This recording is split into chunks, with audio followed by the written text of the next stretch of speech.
Hi everyone, welcome to study spring. और ये हम लोगों का मोस्ट एक्सपेक्टेड एमसीक्यूज सीरीज का ये सेशन है, जिसमें आज हम लोग DPSP directive principle of state policy राज्य के नीति निर्देशक तत्वों के जितने भी मोस्ट एक्सपेक्टेड एमसीक्यूज होंगे उन सारे को कवर करेंगे। स्टार्टिंग में इस चैप्टर से क्वेश्चन बहुत कम आते थे, लेकिन अब इससे क्वेश्चन स्टेटमेंट में आते हैं, डिफिकल्ट आते हैं, तो आज हम लोग उसी को कवर करने वाले हैं। बिफोर टू बिगिन, अगर आपने चैनल को सब्सक्राइब नहीं किया है तो चैनल को सब्सक्राइब कीजिए, वीडियोस को लाइक कीजिए, जितना हो सके शेयर कीजिए, और आप मोस्ट एक्सपेक्टेड एमसीक्यूज सीरीज के और भी वीडियोस को डिस्क्रिप्शन से जाकर के देख सकते हैं, वहां पे उसका लिंक दिया गया हुआ है। चलते हैं अपने एमसीक्यूज के तरफ। पहला क्वेश्चन है आपका, राज्य के नीति निर्देशक तत्वों में क्या दिया हुआ नहीं है। तो इस चैप्टर को, इस आपका जो एमसीक्यूज का सीरीज है, इसको कवर करने से पहले हम पहले एक चीज आपको इसका इंट्रोडक्शन देते हैं कि ये संविधान के भाग 4 और अनुच्छेद 36 से लेकर के 51 तक, मींस भाग 4 और आपका पार्ट 4 और आर्टिकल 36 टू 51 तक मेंशन किया गया हुआ है। काफी इंपॉर्टेंट है ये, यहाँ से अब क्वेश्चन आने लगे हैं। पहले बहुत कम मात्रा में यहाँ से क्वेश्चन आते थे, बहुत लिमिट अमाउंट में क्वेश्चन आते थे, अब यहाँ से डिफिकल्ट क्वेश्चन आते हैं, इसलिए आपको इस चैप्टर को पढ़ना पड़ेगा, यहाँ से क्वेश्चन सॉल्व करने पड़ेंगे, चाहे आप जैसे करें। तो इसीलिए हम आपका जो एक तरीके से आप ऐसे समझ लीजिए कि आप क्वेश्चन को जो सॉल्व कर रहे हैं, एक तरीके से आप सेट को कवर कर रहे हैं, क्योंकि यहाँ पे आपको उस टाइप के क्वेश्चन दिए जाते हैं जो टेस्ट सीरीज में डायरेक्ट आपको मिलते हैं पेड कोर्स के, तो क्यों ना आप इसको सॉल्व करें। तो क्वेश्चन की तरफ आते हैं। पहला क्वेश्चन है आपका कि राज्य के नीति निर्देशक तत्वों में क्या दिया हुआ नहीं है। जनरली स्टार्टिंग में हम लोग क्या करते थे कि डीपीएसपी में जो आपका पार्ट हो गया या फिर कितने आर्टिकल में इसको मेंशन किया गया हुआ, ये सारे चीज को हम लोग देख लेते थे, लेकिन अब स्टेटमेंट में जब क्वेश्चन आने लगे हैं तो सारे चीजों को ध्यान से देखना पड़ेगा। यहाँ पे ऑप्शन आपके पास पहला है कि काम पाने का, शिक्षा का और कतिपय मामलों में लोक सहायता पाने का अधिकार है। ठीक है, कोई दिक्कत नहीं है। नेक्स्ट आपका आ जाता है नागरिकों के लिए समान सिविल संहिता, बिल्कुल। नेक्स्ट आपका आता है न्यायपालिका को कार्यपालिका से पृथक करना, और आपका जो लास्ट ऑप्शन है वो स्थानीय स्वशासन के प्रबंधन में कर्मकारों की भागीदारी। तो पहला जो आपका क्वेश्चन है, इसका आपका जो राइट आंसर हो जाएगा वो जो है वो आपका घ हो जाएगा। ठीक है, आपका इसका राइट आंसर घ हो जाएगा, लेकिन ऑप्शन नंबर जो आपका 1 2 3 है, इसको पहले क्वालिफाई करा के देखते हैं ये कहाँ होता है। नागरिकों के लिए समान सिविल संहिता की जो प्रावधान किया गया हुआ है वो आर्टिकल 44 में किया गया हुआ है।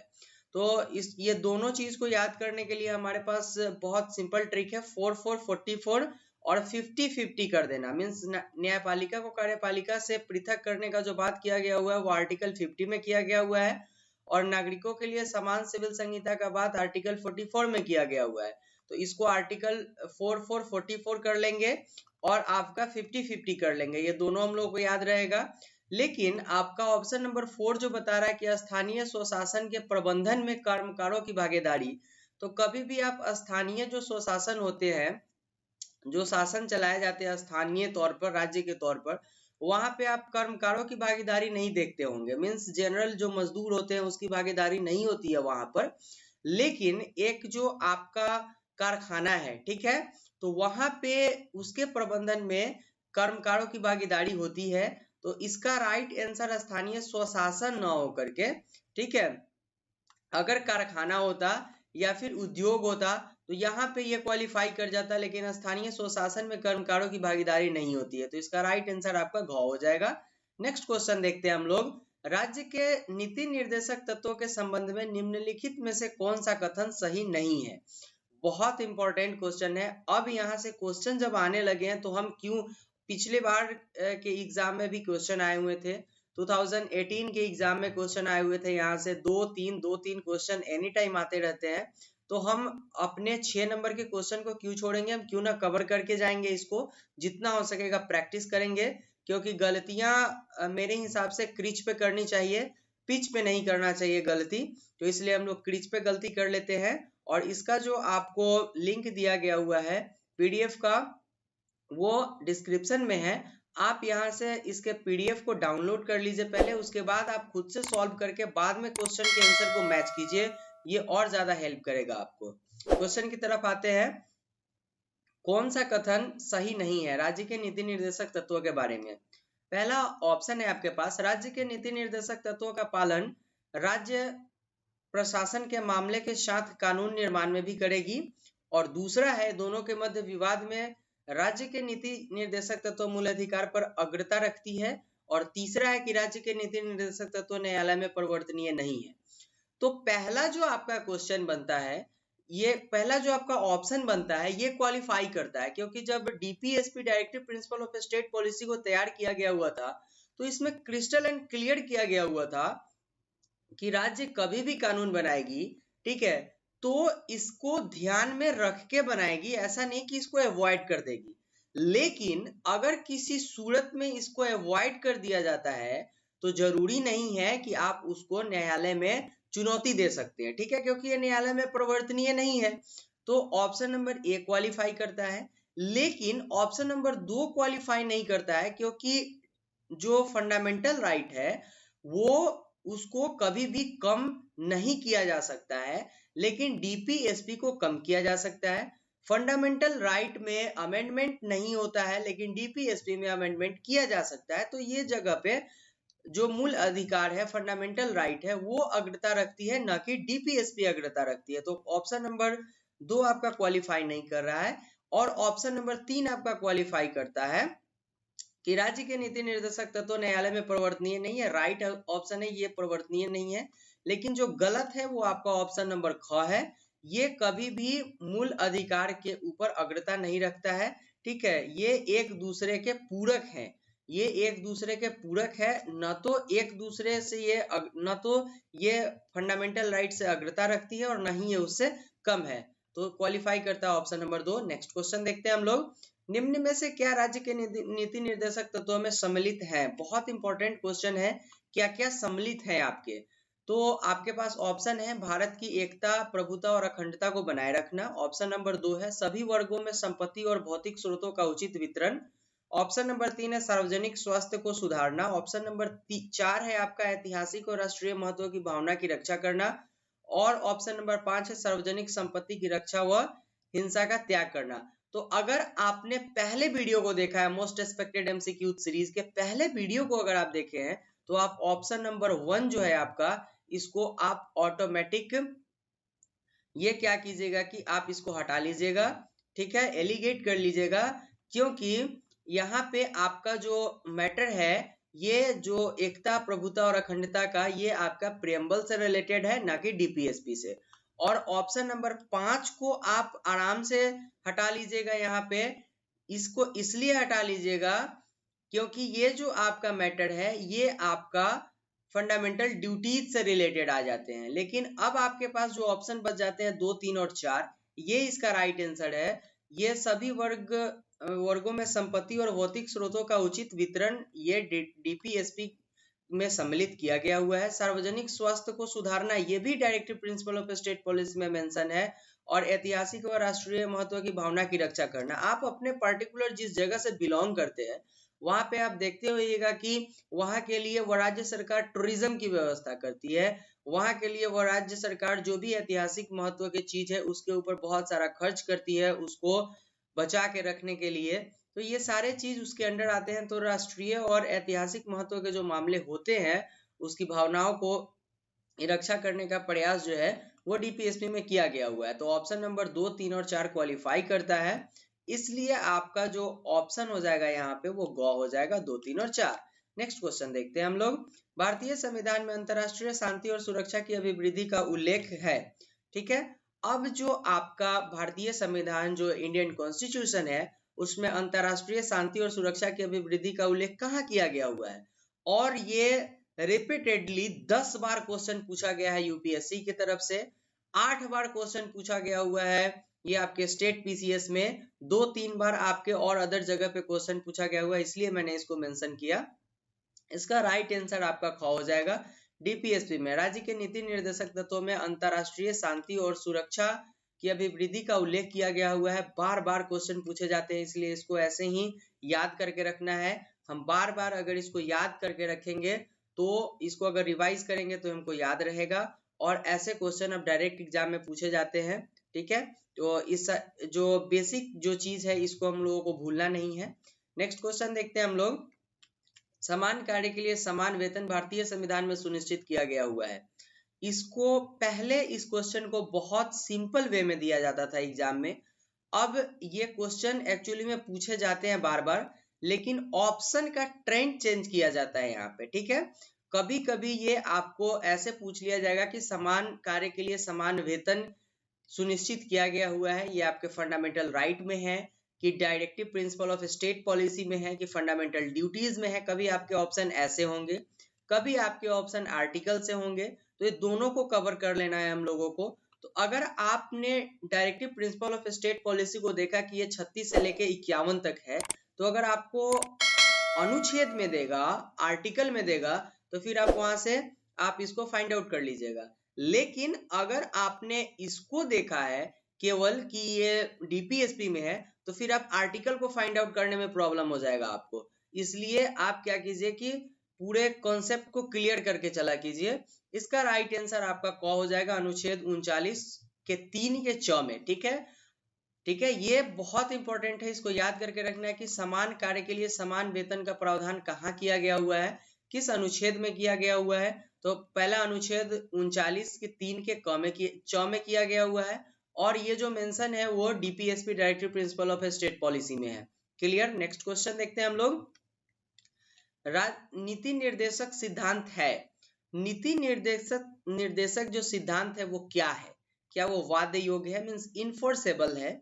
क्या वो वाद्य योग्य नहीं है, इनफोर्सेबल नहीं है?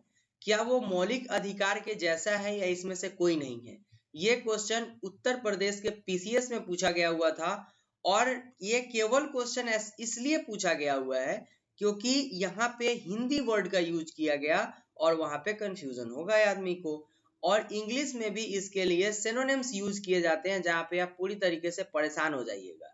तो इसलिए हम लोग इसको जो है वो मेंशन करके यहाँ पे चल रहे हैं इस आपके मोस्ट एक्सपेक्टेड एमसीक्यूज के सीरीज में, और जितना हो सकता है हम यहाँ पे आपको हेल्प कर रहे हैं। बस आपसे थोड़ी सी हेल्प चाहिए, आप चैनल को सब्सक्राइब कर लीजिए, और वीडियोज को जितना हो सके अपने दोस्तों में शेयर कीजिए अगर आप वो प्रिपरेशन करते हैं तो। इसका राइट आंसर जो है कि नीति के निर्देशक सिद्धांत जो है वो वाद्य योग्य नहीं है। ठीक है, मीन्स ये न्यायालय में इसको आप ये न्यायालय में परिवर्तनीय नहीं है, इन्फोर्सेबल नहीं होता है ये न्यायालय में, तो ये वाद्य योग्य नहीं है।